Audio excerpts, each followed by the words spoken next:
So welcome. Oops. Nice to see everybody. People arriving.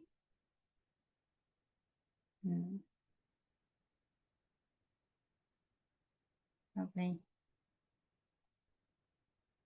All right, so as we're arriving, let's just take a minute to arrive in ourselves. So finding your seat, whatever posture you need to be in to help you to be here for this next hour and a quarter. And really taking care of our body, heart, mind as we're doing this. So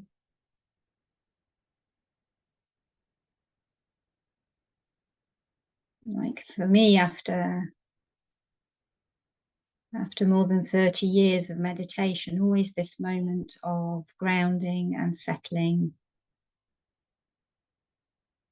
and kind of gathering is still very precious. So it can be a lovely moment of welcoming one's own being deeply, honoring one's own listening, honoring also the coming together in a small community here.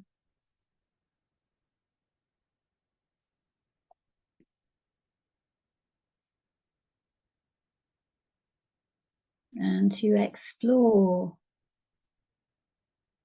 as we do in these lovely Sunday Sanghas, explore maybe the different capacities or aspects of what it can be to be truly here as a human being, as a being.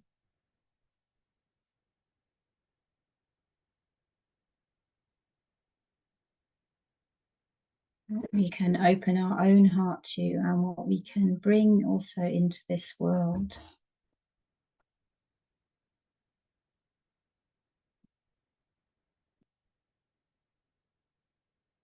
Through our consciousness, through our listening, through our acts of body, speech, and mind.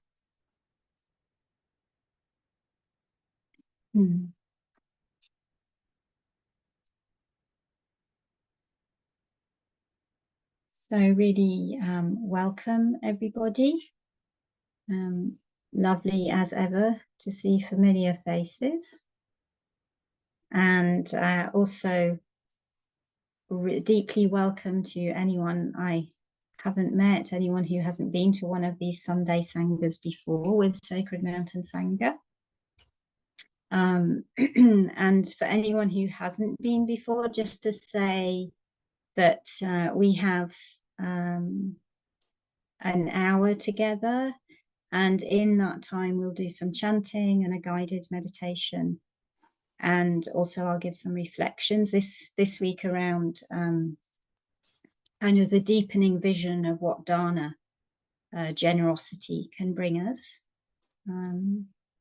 And then for anyone who wants to leave on the hour, you're welcome to do so. And for anyone who wants to stay on for another 15 minutes, you're also welcome, and we can have questions or sharing around your experience from the session or anything you'd like to explore from that. So, and I'm Sumedha. And I really love these Sunday Sanghas. So I feel very blessed to be here.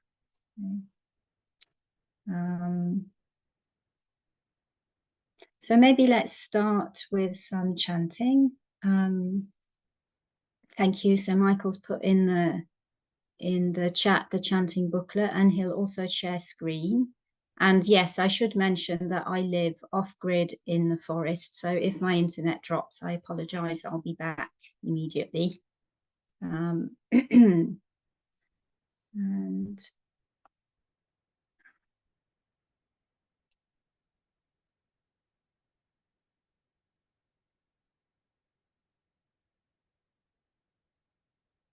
so chanting is, as many of you know, a really beautiful practice for allowing our body, heart, and mind to resonate deeply with we're bringing through the words of some of the teachings, and sometimes we do that in maybe Pali, so maybe not a language that we understand the words of. And yet, whether we're doing it in a language we understand or a language we don't understand, there can be a certain resonance that comes into our being from these teachings that have been handed down over thousands of years and practiced with over thousands of years. So they kind of help us to maybe align more deeply with where that resonance is in our own being, in our own experience. And they can also be, in terms of our like the everyday level of our being, a really beautiful reminder of where and how we want to give our attention in our being and in this life that we're part of. So I'd like to start with the refuges and precepts. And just a reminder also that these precepts are not rules. None of the Buddha's teachings are rules or dogmatic. They're invitations to explore deeply where we feel most aligned in our experience. And I often relate to the precepts a bit like road bumps. So it's a bit like if I'm starting to go in a direction that maybe isn't so helpful for my being, if I'm reflecting on the precepts regularly, my mind's going to give me a reminder, oh, do I really want to go this way? Is this for my well-being, the well-being of others, the well-being of both? And so it invites that very deep questioning, and it's a responsive process. So let's start with that, and then we'll go on to some of the other chants.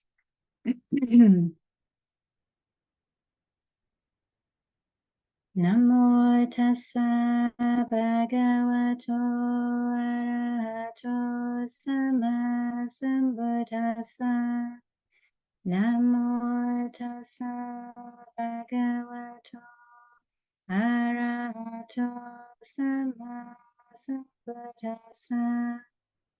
Namo tassa bhagavato arahato sammasambuddhassa. Buddhaṃ saranang gacchāmi. Dhammang saranang gacchāmi. Sanghang saranang gacchāmi. Dutiyampi Buddhaṃ saranang gacchāmi. Dutiyampi Dhammang saranang gacchāmi.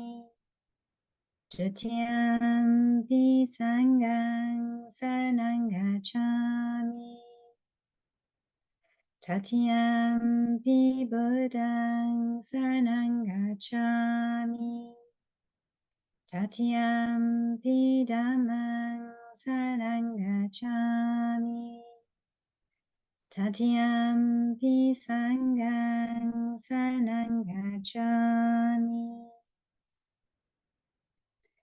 Panatipata Veramani Sikkhapadang Samadhiyami.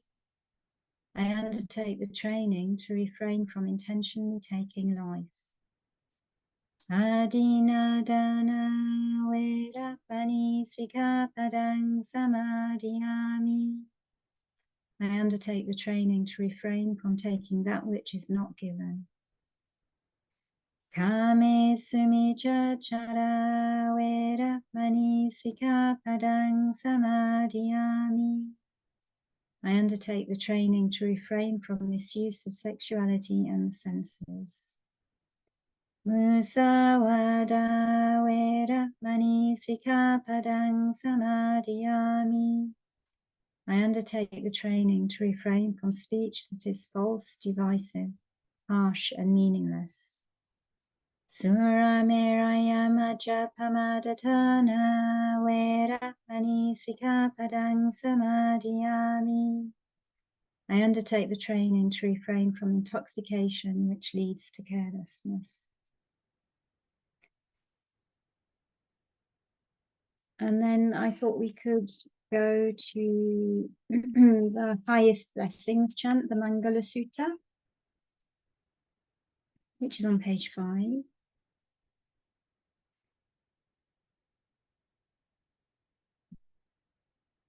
And this is a really nice acknowledgement of just like everyday things that we can be planting within our consciousness, ways of being that may be supportive for our own long-term benefit and the benefit of others, and ultimately for the freedom of our heart. So,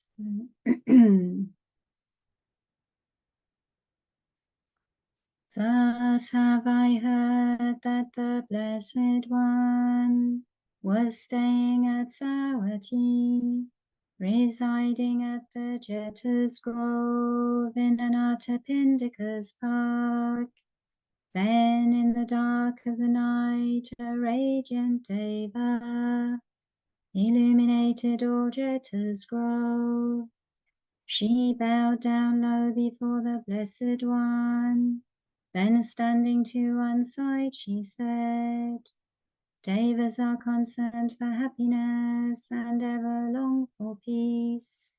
The same is true for humankind. What then are the highest blessings? Avoiding those of foolish ways, associating with the wise, and honoring those worthy of honor. These are the highest blessings. Living in places of suitable kinds, with the fruits of past good deeds, and guided by the rightful way. These are the highest blessings. Accomplished in learning and craftsman skills, with discipline highly trained, and speech that is true and pleasant to hear. These are the highest blessings. Providing for mother and father's support, and cherishing family, and ways of work that harm no being. These are the highest blessings. Giving with Dhamma in the heart, offering help to relatives and kin, and acting in ways that leave no blame. These are the highest blessings. Steadfast in restraint and shunning evil ways, avoiding intoxicants that dull the mind, and mindfulness in all things that arise. These are the highest blessings. Respectfulness and of humble ways, contentment and gratitude, and hearing the Dhamma frequently taught. These are the highest blessings. Patience and willingness to accept one's faults, seeing venerated seekers of the truth, and sharing often the words of Dhamma.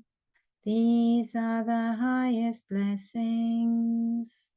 The holy life lived with ardent effort, seeing for oneself the noble truths, and the realization of Nibbana. These are the highest blessings.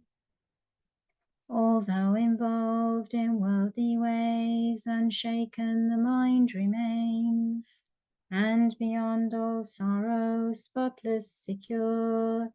These are the highest blessings.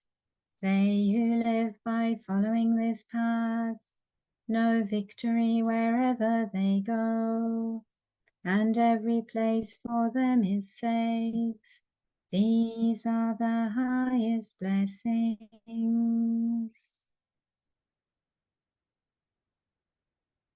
And then we could go to the Four Boundless Qualities on page 8. So this this is like a real reminder of the boundless capacity of our heart. So these are said to be natural qualities: loving kindness, compassion, gladness or sympathetic joy. So gladness in the well-being of others, the practice of others, and equanimity. And it's really profound to contemplate that these qualities of boundlessness may be naturally present within our being. And so with the chant, we can be tuning into them, letting them be nourished, taking them in, and also suffusing them out.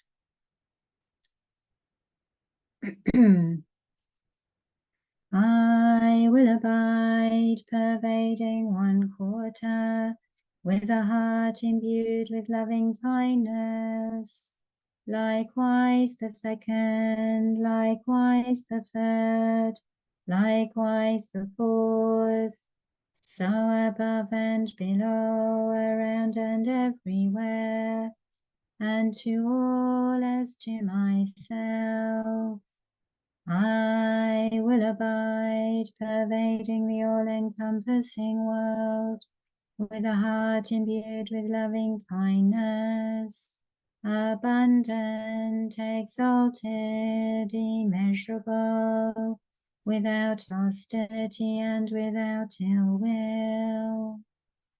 I will abide, pervading 1/4, with a heart imbued with compassion. Likewise the second, likewise the third, likewise the fourth. So above and below, around and everywhere, and to all as to myself. I will abide, pervading the all-encompassing world, with a heart imbued with compassion, abundant, exalted, immeasurable, without hostility and without ill will. I will abide, pervading 1/4, with a heart imbued with gladness. Likewise the second, likewise the third, likewise the fourth. So above and below, around and everywhere, and to all as to myself.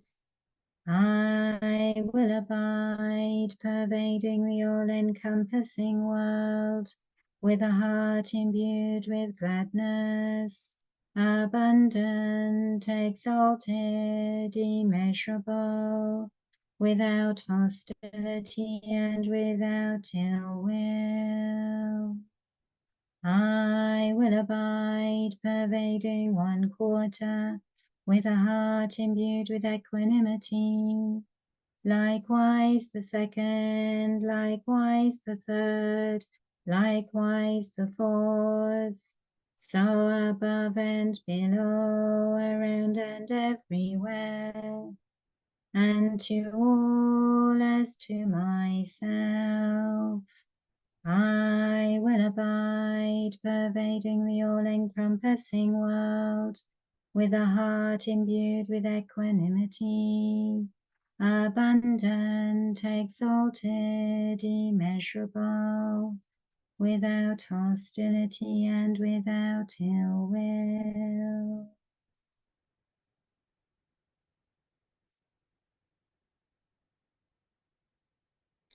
We can end with the Tara mantra, which I think is on page 3, so I know it with the mantras.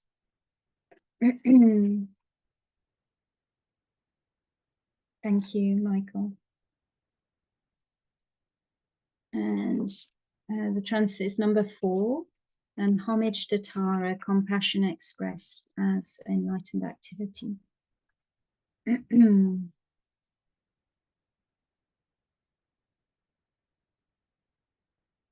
Om Tari Tu Tari Tu Saha. Om Tari Tu Tari Tu Re Soha.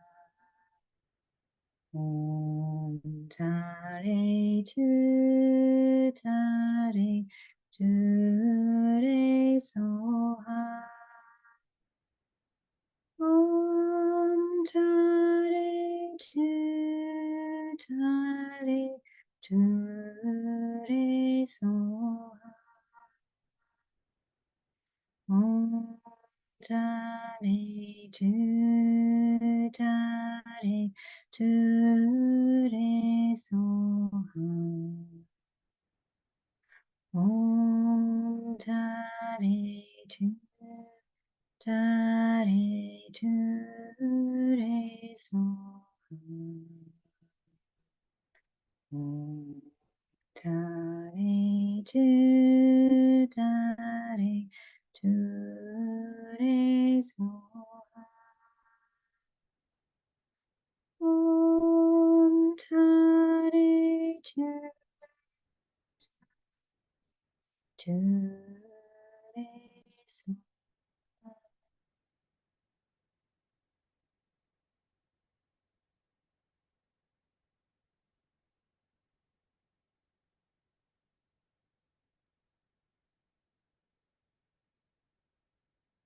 So just letting the resonance of those chants come through our bodies, come through our hearts, however they do. Maybe sensing if there's any opening, settling, warmth of heart.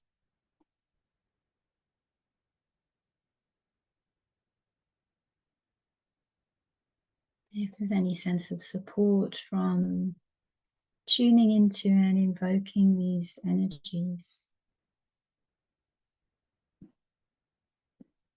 allowing ourselves to be part of a field of blessing.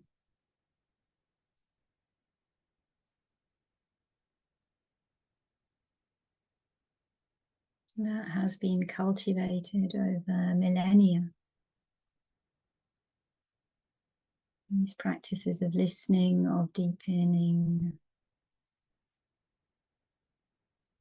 of for wisdom that comes under the forces of greed, of hatred and delusion,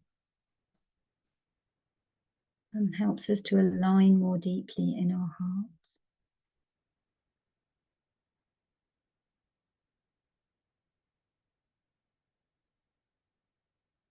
And the most beautifully generous things that can happen in our own being and for also this world that we're part of.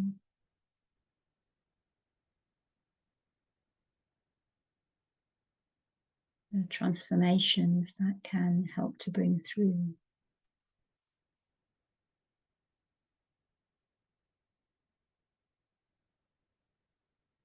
And as we're tuning into these things, tuning into also the simple presence of our body, that is also resonating.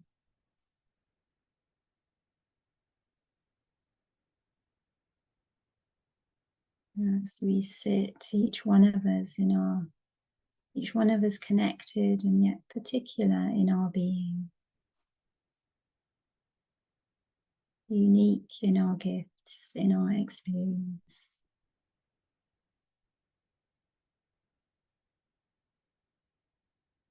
And we honor this being, this body. Allow ourselves to touch the earth.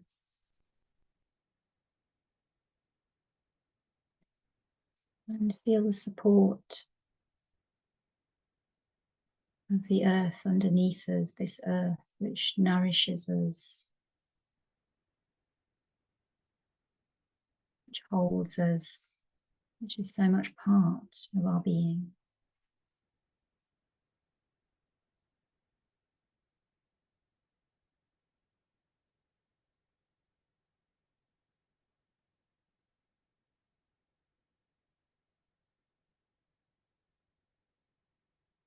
And as we sense that connectedness, can we sense the opening of a certain channel of honoring, of wishing to honor, wishing to give back in ways that may support this life that we're part of, just as we are supported.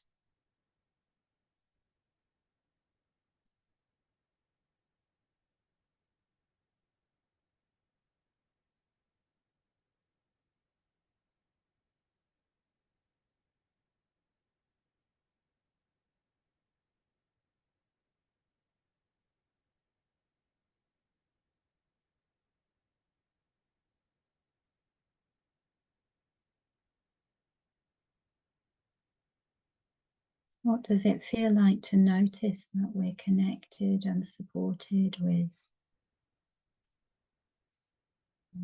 so many levels of being? So the energies coming through the chant, the reminders of our boundlessness, the reminders of our capacity for wisdom. As we connect with that, as we connect also with the deep knowing of our interbeing with this earth, with the air, the water.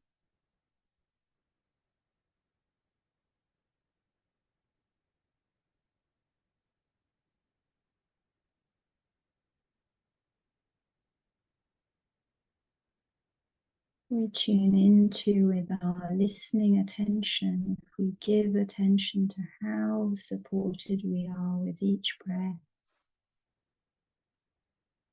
with each drink of water, each mouthful of food,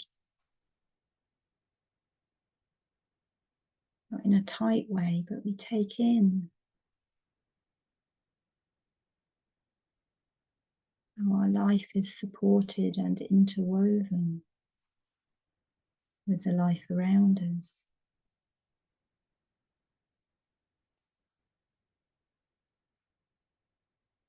What happens in our heart?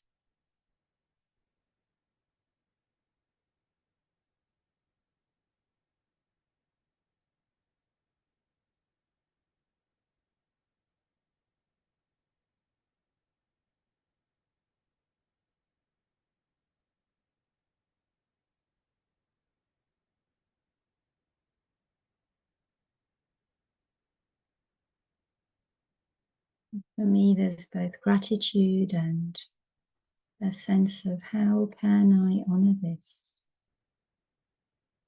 What can I give in my actions of body, speech, and mind that can honor this life that I'm part of?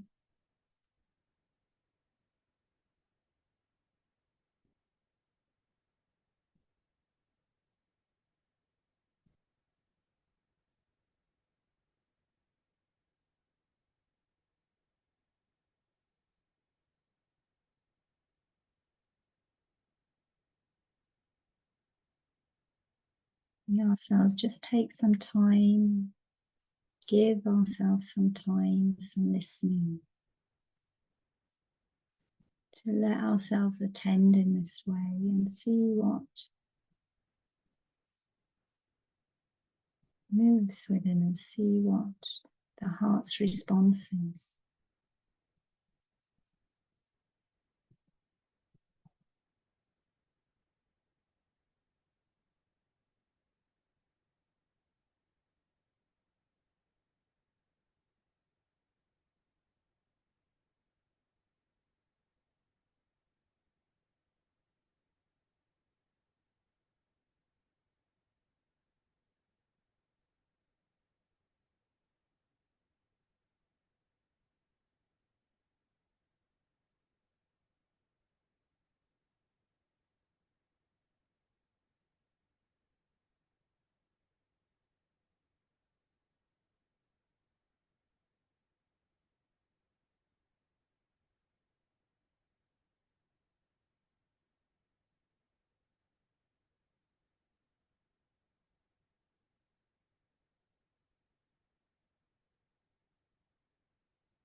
soon come to the end of this this moment of listening in this way. But remembering that this listening can come with us actually in our being at all moments, or we can also consciously come back to it. Give time, give attention to explore and deepen our listening in this way.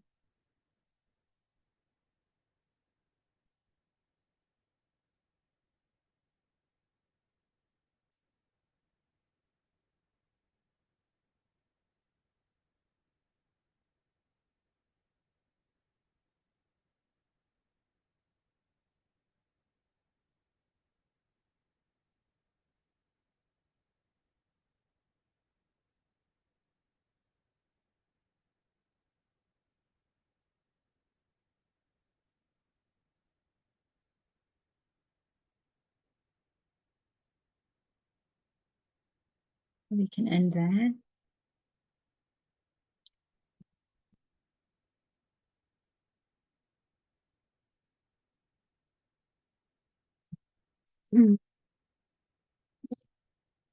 Um,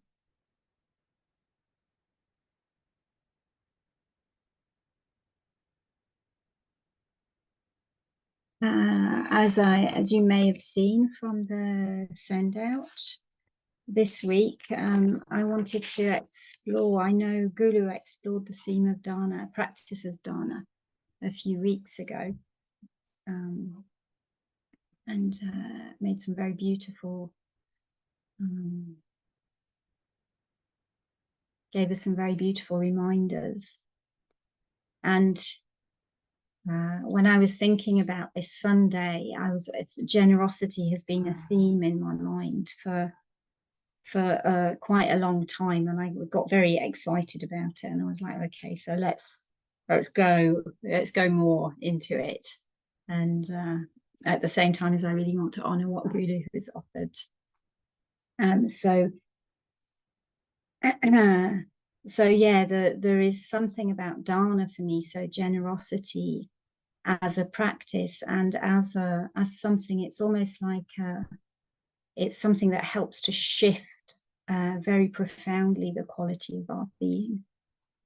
And sometimes practice gets very separated up into, okay, so you have dana, generosity, sila, ethics, and bhavana, cultivation, and it's seems very obvious from the Buddha's example that they're not so separate. It's like, how can we be cultivating a clear seeing heart in meditation without a sense of deep connection, without a sense of embodiment? And generosity, as Guru pointed out, is the Buddha would often teach this as a like a primary foundational practice.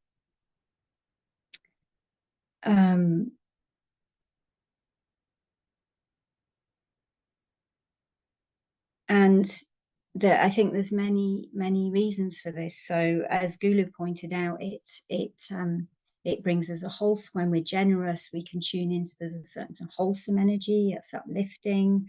The giving of attention itself is very generous.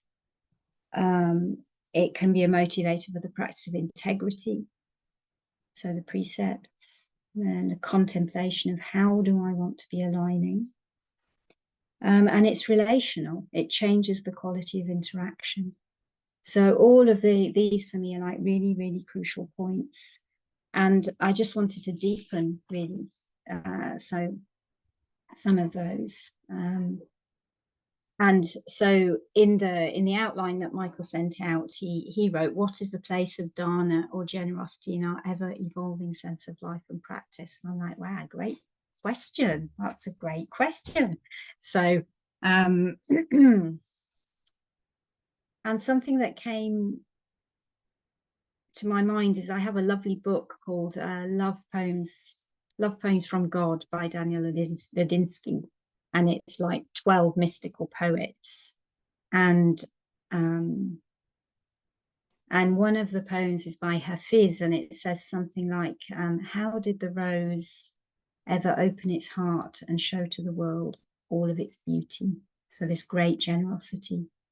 It felt the encouragement of light against its being. Otherwise, we all remain too frightened. And so there's something about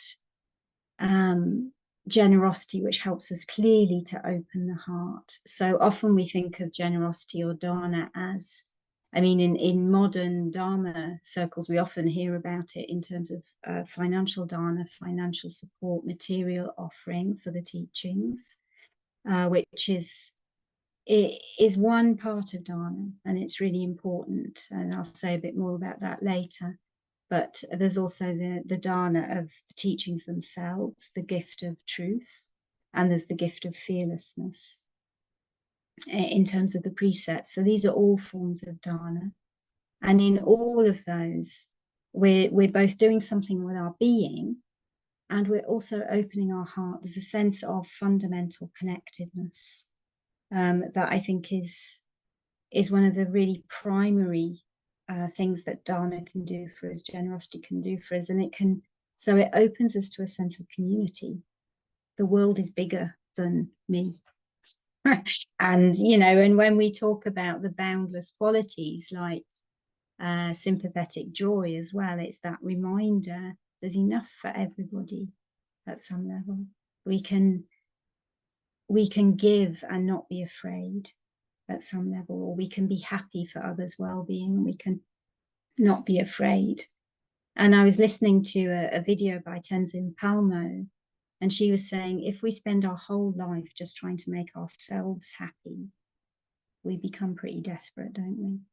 It's like we get very closed in, and we're seeking and we're seeking, and it's not coming through because it's not the nature of our being. We are by nature open beings.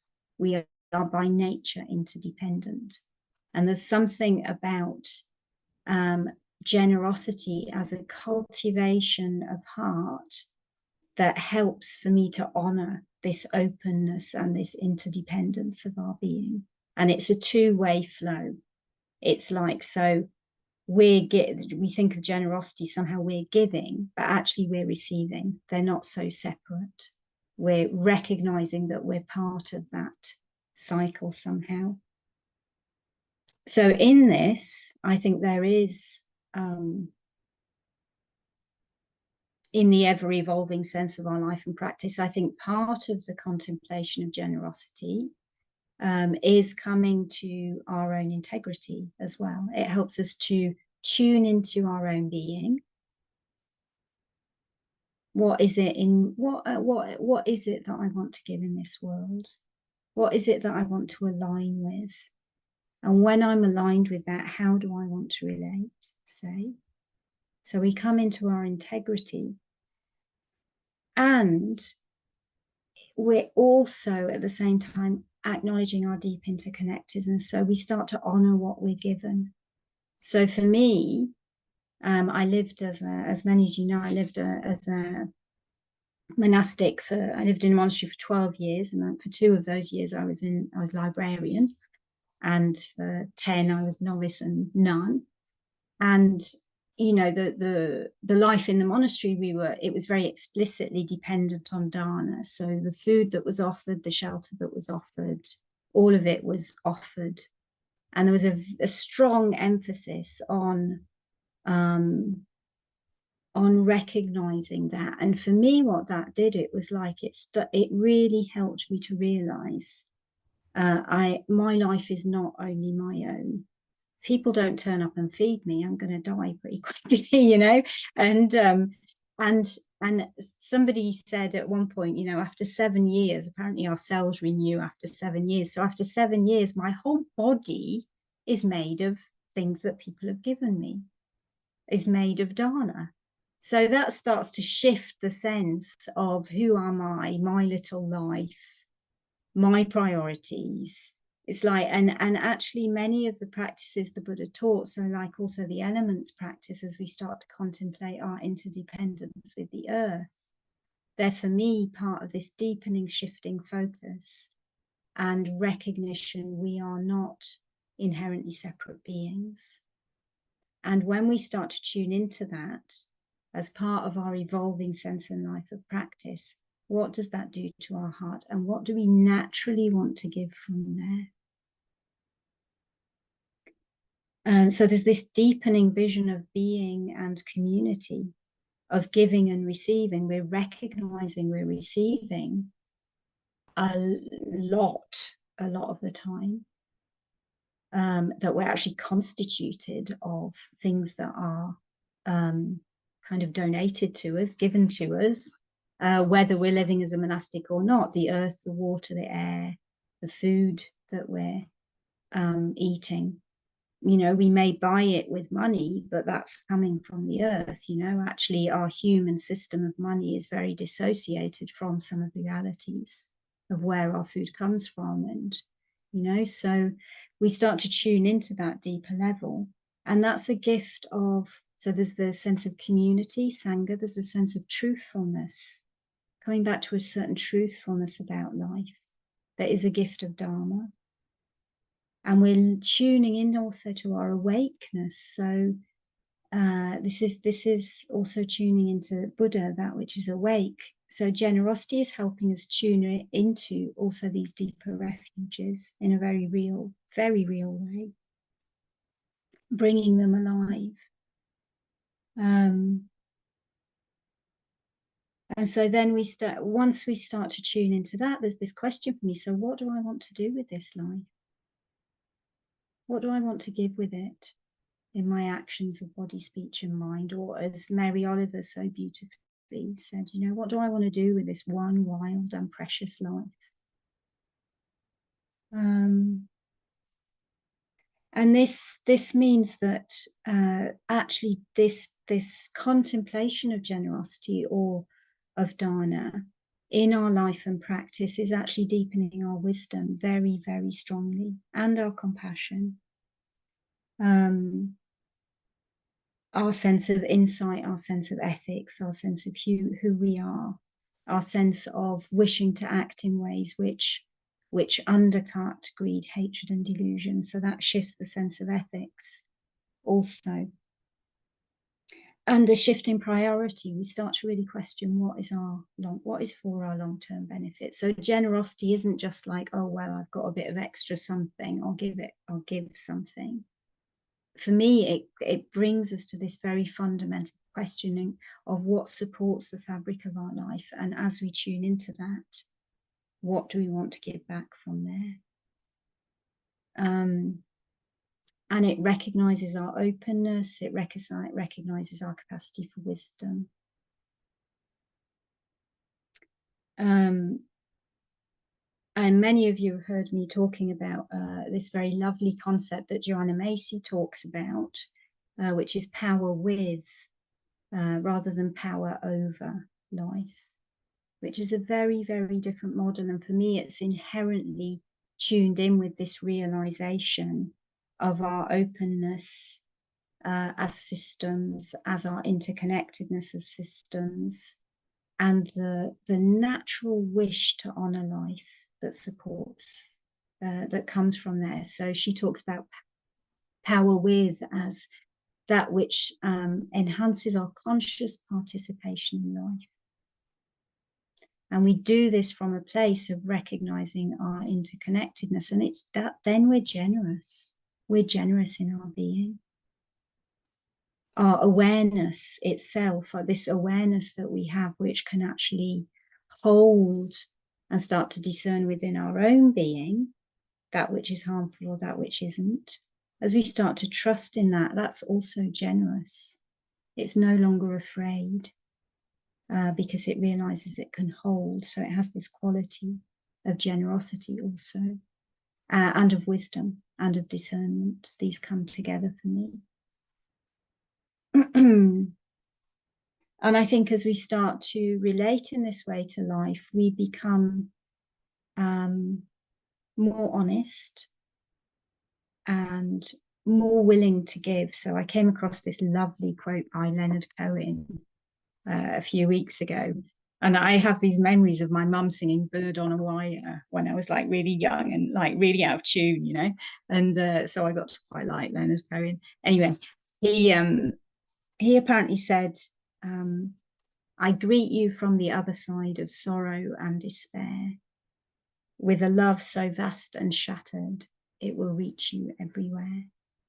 And there's something about the generosity of heart that is willing to tune back into our interdependence, willing to tune back into our vulnerability, and yet to meet it in this way that the Buddha encouraged of meet this without adding, without wanting to run away. Find your alignment in your heart, listen, and from that place then there's this responsiveness that is willing to reach out, that is willing to share. And I think that's very profound, very powerful, and touches the quality also of Kuan Yin, that quality of being willing to hear and respond to the sounds of the world. So for myself, this practice of generosity can really reach very deeply into our being. And it's even generous to ask ourselves to listen in this way, like to start to ask ourselves, what is for my deepest well-being? So coming under the surface of our being, that's like a very deep act of kindness for one's own being. And what it then brings through for our own being in the world is very profound. And so thinking about this, it can then sound like a very huge practice. And it is, I think.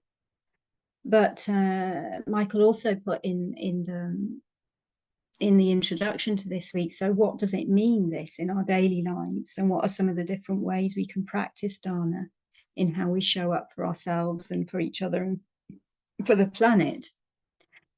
And I'm like, another great question. And so I was thinking of, for me, in reality, how do I tune into this in my daily life? And one of the ways is that I definitely give myself time for listening.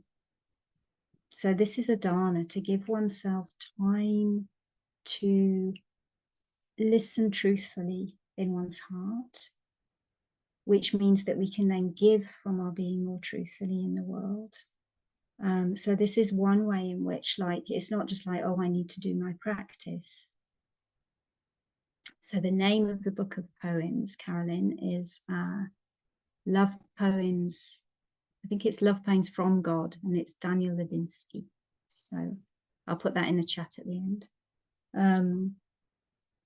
But yeah, to give ourselves time for listening deeply is, for me, it's like a route that can then allow these other ways of generosity to come out of our being, because we need to be listening and aligning.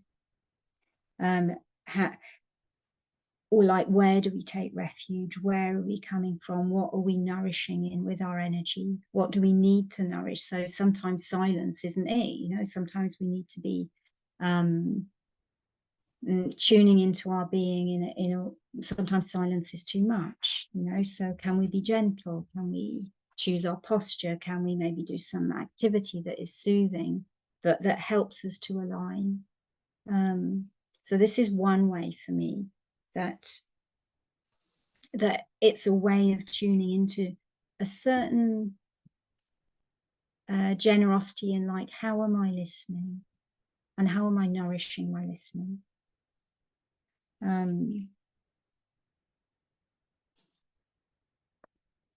So if silence is helpful for us for listening, for me, there's a lovely reminder from Thomas Merton that says that as we give ourselves some silent time, this gives us a chance to understand ourselves better, and a truer and more balanced perspective on our own lives in relation to the lives of others.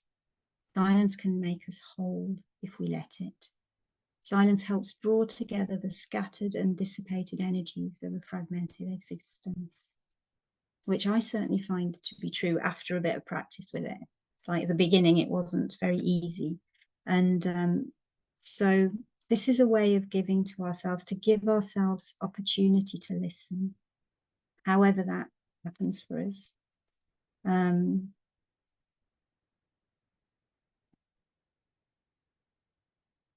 And then also tuning into community.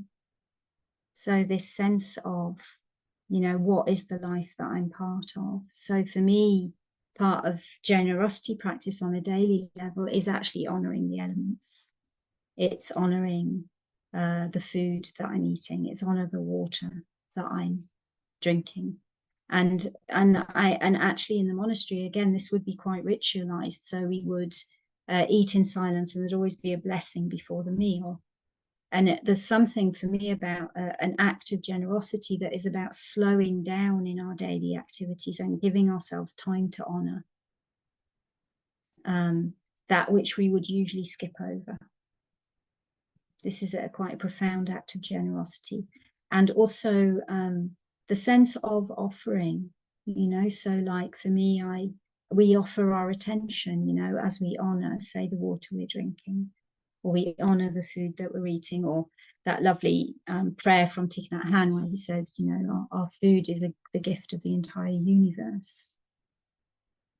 We're receiving and we're offering, we're honoring in that same movement.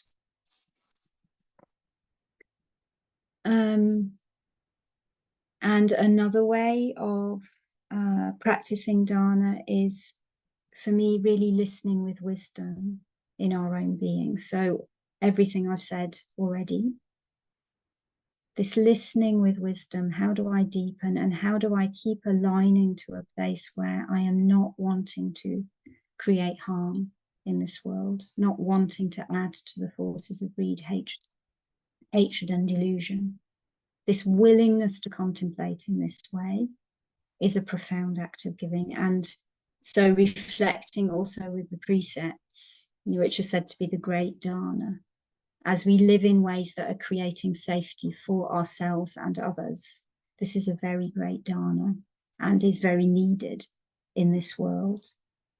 And it asks us to grow. It asks this generosity of our own heart, that we're not just staying in our comfort zones, in what's easy for me. It's asking for that, actually. What are the values that I want to align with and cultivate on an ongoing basis? It's not like, okay, so now Buddha's my refuge, that's it, and I never move again. It's like this is a responsive process. And that takes a certain generosity and fluidity of heart.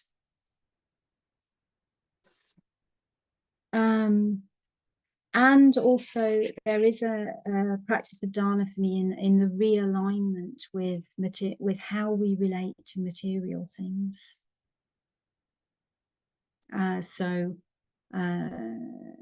Financial dana is often mentioned as one of the forms of dana, and there is something very radical in recognizing the world that we live in is unfortunately very motivated by the material and by consumption, and one of the markers of that is money.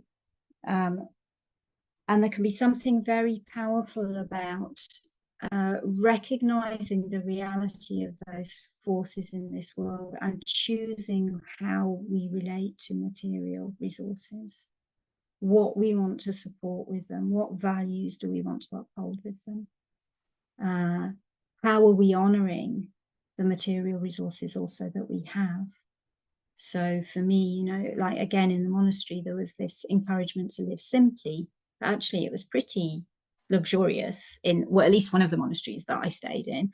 And it was always a really good reminder to go out on a walking pilgrimage, a tudong it was called, where we would be really dependent on what was offered to eat that day or to sleep.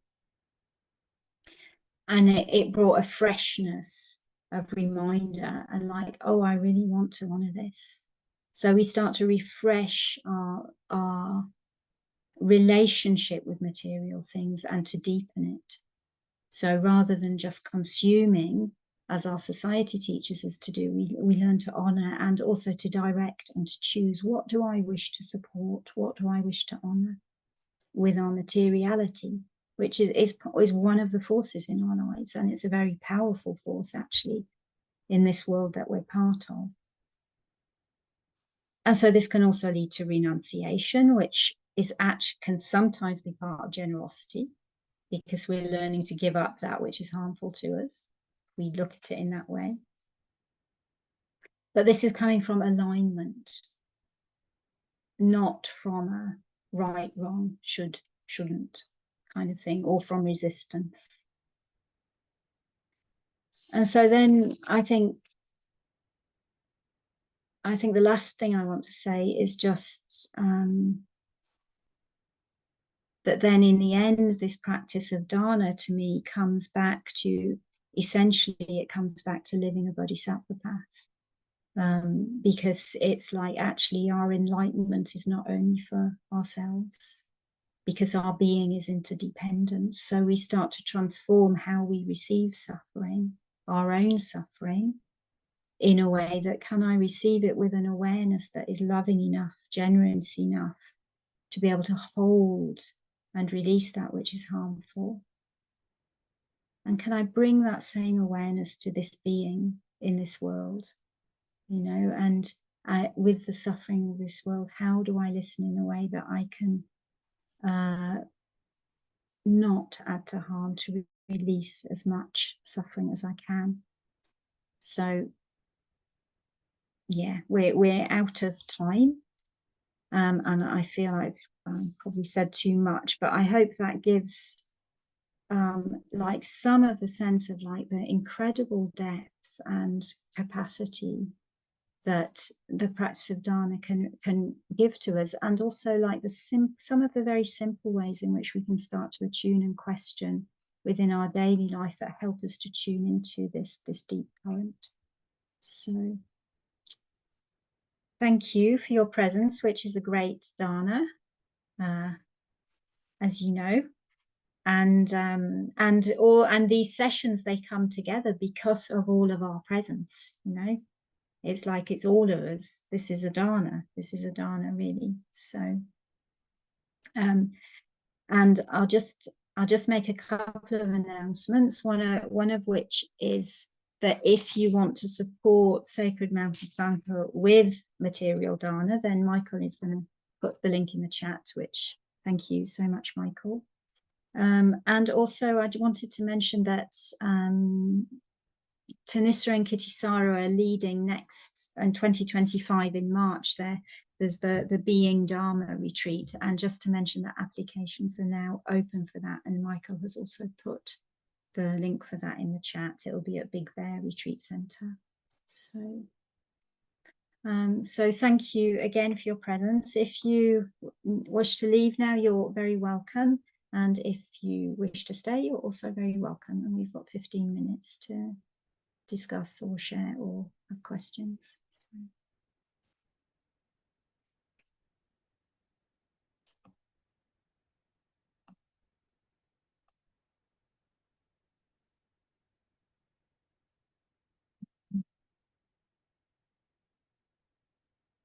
So, Sarah. Hello, Sumedha, and fellow SMS meditators. I wanted to thank you firstly for your talk. It was so eloquent, so deeply considered. I mean, my mind was just meandering through so many different dimensions and ways of considering dana. And I'm a bit nervous to talk in front of a group. Maybe from previous times I've shared, you'll remember that I'm an artist. And so a big part of how I make my living requires a certain kind of trust that maybe has some resonance with when you, what's that called?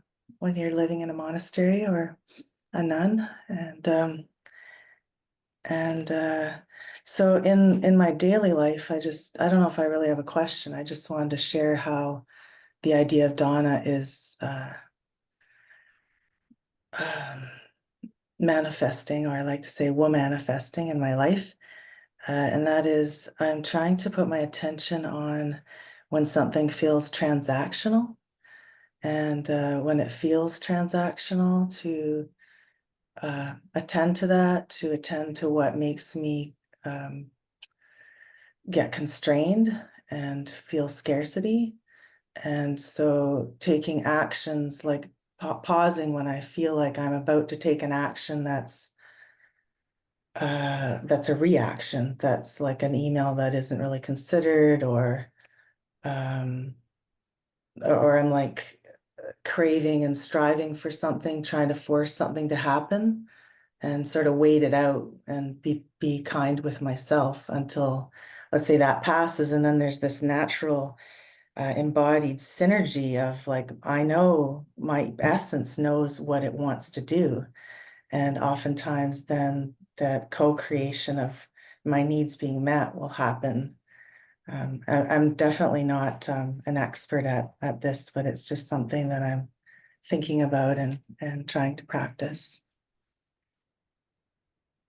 Yeah, thank you. Beautiful, Sarah. And it sounds like you really are practicing, you know, because it's like very deeply with it actually. And it's like between the bigness and the depth of the exploration and the, like the moments of catching it. Yeah. Or how am I relating here?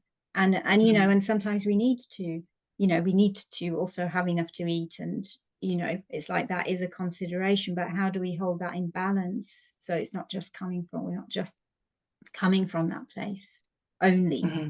and Mm-hmm. giving ourselves the space of trust as well, and the listening to be able to bring through what we want to bring through is really important, really. So thank you for your beautiful sharing, and also for sharing, which is a dana in itself. So Thank you.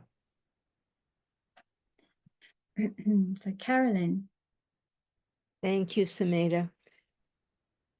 I so appreciate the talk about dana that isn't just about money.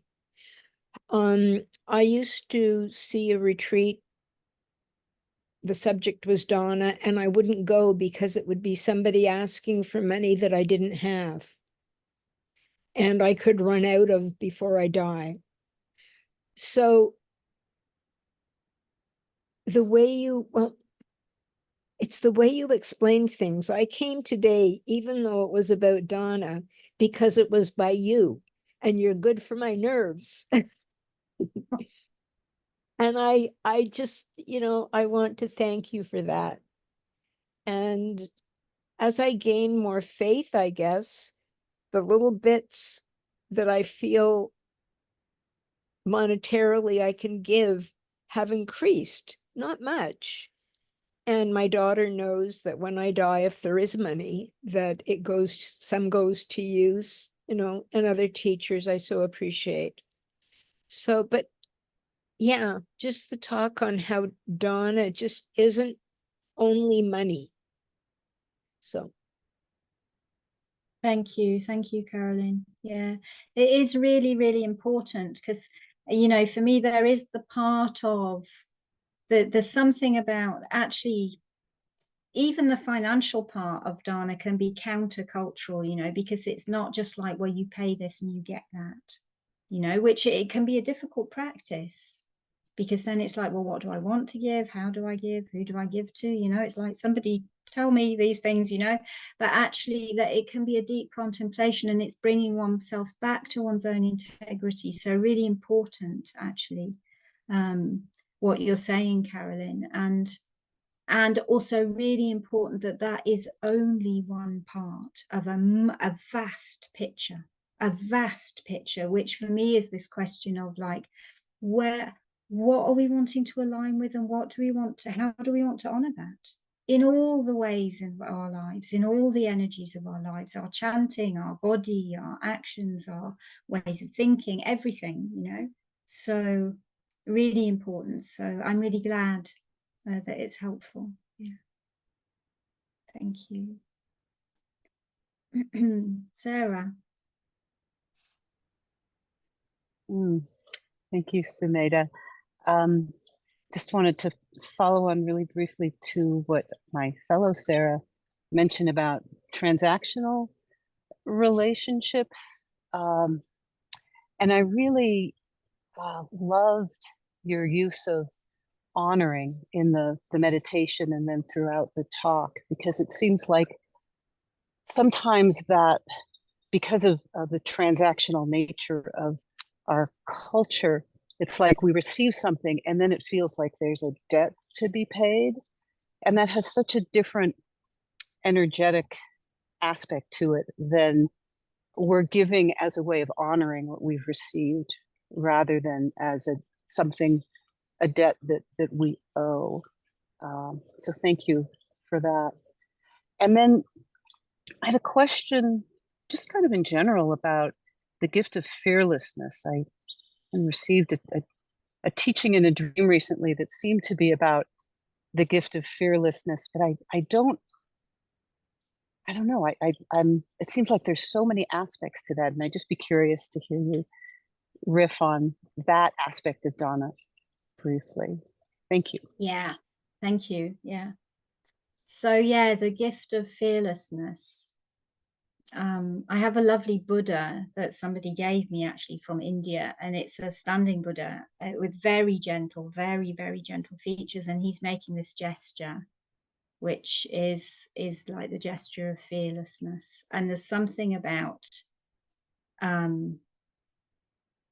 so the Buddha, when he awakened, and it's said that he was assailed by the forces of Mara, the forces of greed, hatred, and delusion. And he just said, I know you, Mara. So he didn't wasn't like fighting and he touched the earth and he said, I know you, Mara. And there's something for me about deep awareness practice and also a recognition that comes through our interdependence and that touching the earth in that way, that it really clarifies this sense of, I'm going to use it again, but like wanting to honor life and wanting to come from our deepest awareness. And that when we're seated in that place of deep listening, there's something in our heart that knows it can receive that which is difficult, that which is painful, and it can hold it, and it's willing to listen and to sift through that which is harmful, let it go, and to cultivate the support that is needed, maybe to hold or to develop that which needs to be developed. And that's without without fear. Whereas habitually what happens is, as you know, we have something painful arises, and often it creates fear. And there's something so profound for me of this practice of learning to know that we can receive generously, we can hold, we can know, we can learn what we need to release that is harmful. This is a posture of deep fearlessness. So in the chant we did, unshakable deliverance of the heart, it's not a cold. It's not, he says, although in touch with worldly ways, unshaken the mind remains. But it's not unshaken like, it's like gentle meeting fearlessness. And with those explorations in ourselves, I think the cultivation of the precepts starts to really make sense, not as a should or shouldn't, but as like, how do I bring this way of being into the world in which I'm not creating fear, I'm creating spaces of safety. Because with safety, we can start to see more clearly, others can start to see more clearly, etc. But deep safety, not like, okay, I need to have all my references in place, never moving. That isn't a safety, because we can't hold on to that. So our deeper safety of refuge. So that's just something around fearlessness. It's a very deep topic, but does that respond a little to? Yeah. Thank you. Suzanne.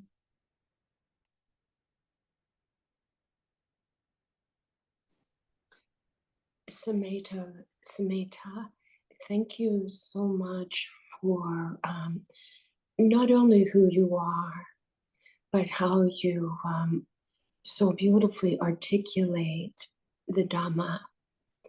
And it's just so lovely of how you really opened up the nature of generosity to all of existence, you know? And during these times here in the US, I find them very turbulent, Sumedha, very turbulent. And coming back to quiet places to really, really listen. What is it that's mine to do? And oftentimes, you know, just kind of letting go of thinking I know the answers, of thinking what I know, this is what's needed, or that's what's needed. It may be so, but there's something about profoundly letting go and letting and going into a stance of renunciation about not clinging to this is the right thing to do, or this is what we must do, but just deeply listening. And what you said several times that come from our deepest awareness. Awareness will tell us what to do, you know? So that's just one little segment of how I wanted to respond to you in a myriad of many, many, many segments. So it's a real, real, real gift to hear you speak and open up about generosity, you know. There's a poem you may have heard by Hafiz. The sun says to the moon, you don't owe me anything. I've been shining for centuries because that's who I am. That's who I am. You know, the sun is in touch with the sun's essence, and he's giving light and heat for centuries. And he's not complaining, or she's not complaining. And I think that's who we can be. Our nature is that we give and we receive. But to come to that embodied understanding takes a little bit of time and takes wisdom from others such as yourself. So 100 bows, Sumedha. It was just beautiful. Thank you. Thank you. Thank you, Sudan. Yeah, I think our awareness does allow us to discern what is our gift, what is our contribution, you know, and it's really important to listen into that, and it may grow and change over time as well. And this is why this quote by Joanna Macy I find so amazing, because she talks about, you know, really recognizing our interdependence and allowing that to remind us, you know, when we're getting stuck in maybe a hiding or you know, but to also nourish us and come back to our boundless heart. And how do we work in a way that is in participation with life, conscious participation with life, in a way that we're not fostering harm, we're supporting well-being. So, and our intuition. So also one of my main teachers, Ajahn Sumedha, he taught a lot, noticing awareness, trusting awareness, that this could hold anything, which is it's incredibly generous teaching. It's like, notice awareness. And he said, you know, like the bright mind, the pure mind is not, it's not like an empty, it's not like a wasteland, it's like a full place, it's a sensitive place, the responsive place where we're no longer coming from fear or from like greed, hatred and delusion as true response. So yeah, and our own wisdom is in there. It's our wisdom. He's like, look at your own awareness, stop looking at me, look at your own awareness, which was a real gift as well. So, yeah. Thank you. Thank you. So I think we're at time. but I know Lisa, I just saw Lisa was there, so maybe we can just take 2 minutes for anybody who wants to stay. And yes, thank you, Robin, to look at the ebb and flow of nature. Lesson or lessons we can learn about our gifts. Beautiful. So Lisa, did you want to say something? Really quickly, what came to mind in this Sangha was a general fearlessness that seems to be a dana for the world, because the sacrifices that are made by putting yourself out there on social justice issues, by coming from your heart, from a compassionate action place in a way that in some ways is not aligned with the dominant cultural norms, is somewhat of a gift, I think, or a dana. That was my thought that came, that, and then in turn, I want to be a part of that and support that in whatever ways I can, whether that be volunteer, financial, because this is something different from what I see going out into the world, but there's a fearlessness behind that. But that, yeah, so I saw that, like, because you said fearlessness, and that was my initial thought of the fear has wisdom behind it, because there's the reality of that not everyone's going to like you, or that not everyone is going to support you. There will be backlash. There will be challenges. And how do you, associate with wise friends that will support you? And how do you support them in turn with dana in whatever way you have it? That was my thought. I might have gone longer than but thank you. Thank you. That's beautiful. Thank you, Lisa. And I just want to say, like, in that, I'm really deeply grateful to Tanissa and Kitty Sorrow, because I think there's something foundational about the way they tune into, like, the deep heart of devotional practice, and how our awakening is woven through the whole of being, so they bring together Theravada and Mahayana teachings in a very powerful and particular way. So I just also want to really honor that, and honor what you've said, and also that your like everybody's practice is part of that, your practice, so yeah, just to really honor that. And I'm really sorry, but we're out of time. I saw Martha also, had your hand there, so another time. But many blessings to all of you. Really, thank you for being here and for your presence, your practice.